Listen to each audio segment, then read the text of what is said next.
A local factory is closing and nearly 200 people will lose their jobs. Today is Friday, September 19th, and this is 570 News on the Go, brought to you in part by NorthCentralPA.com. Mostly sunny today with a high in the mid-80s. A Mifflinburg company announces they are shutting their doors. The Cabinet Works Group is closing permanently in a move that will result in the loss of jobs for about 200 employees. They plan to cease operations by December 5th of this year. The company cited a declining housing market as a factor.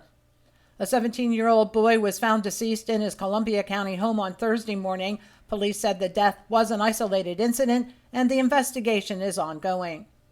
51-year-old Christopher Pogue is being housed at the Lycoming County Prison on more than 30 counts of child pornography. Police allege the Cogan Station man had the child sex abuse materials on a computer hard drive and 2 cell phones. A total of 32 images were recovered from the devices. The Sun-Gazette reports Pogue turned himself in on Thursday and was committed to the county prison in lieu of $150,000 bail. The Pennsylvania State Police are investigating an incident in which a 9-year-old Amish boy was abducted. The child was working a stand selling pumpkins on Tuesday afternoon in Juniata County's Walker Township. A man came to the stand and purchased several items. The victim turned his back to the male, at which time the male grabbed the boy and forced him into his vehicle. After driving a couple of minutes, the boy was able to get away and fled into a cornfield. A picture of the suspect's car and a description of that suspect can be found on the Facebook page of PSP Tips. A worker was seriously injured in a fall at the Mount Nittany Medical Center Patient Tower construction project yesterday. The 31-year-old was climbing a ladder when he fell from a significant height. StateCollege.com reports he was discovered unconscious just before 4:30 Thursday afternoon. His specific injuries were not released. However, police said they were life-threatening. He was flown to the Geisinger Medical Center in Danville. It is the second fall-related injury at that worksite in the last 3 months. A worker with the same contractor was injured in late June in a fall-related accident. Raise taxes and unload Williamsport City Hall building. Those were at least 2 suggestions by a financial management firm for the city of Williamsport to dig out of their budget deficit. The city is looking at a budget deficit of nearly $5 million for 2026, according to the Sun-Gazette. The proposed extension of the Susquehanna Riverwalk in Williamsport is another step closer to reality.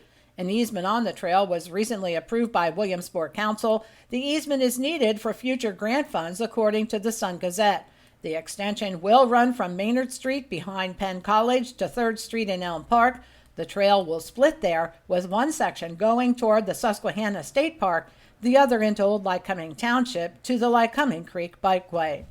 More details are released related to this week's tragic shooting that left 3 police officers dead and 2 in critical condition. It was 24-year-old Matthew Ruth who was armed with an AR-15 when the officers went to a York County home to serve a warrant after he was accused of stalking his ex-girlfriend. Ruth was shot and killed by police.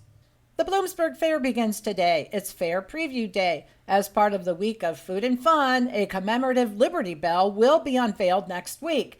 It will be one of 108 to be placed across the state in celebration of the 250th anniversary of the United States. And Spotlight PA reports that the World Stone Skimming Championship in Scotland is being rocked by a cheating scandal. Some contestants are accused of doctoring their stones. Did you know Pennsylvania has its own rock skimming championship? This year's event was held last month at French Creek. The winner was Kurt Steiner of Emporium, known as the Mountain Man. He rocked the pro division with a throw of 41 skips. For the latest in news and events, head on over to NorthCentralPA.com. I'm Liz Brady, and you're up to date with 570 News on the Go.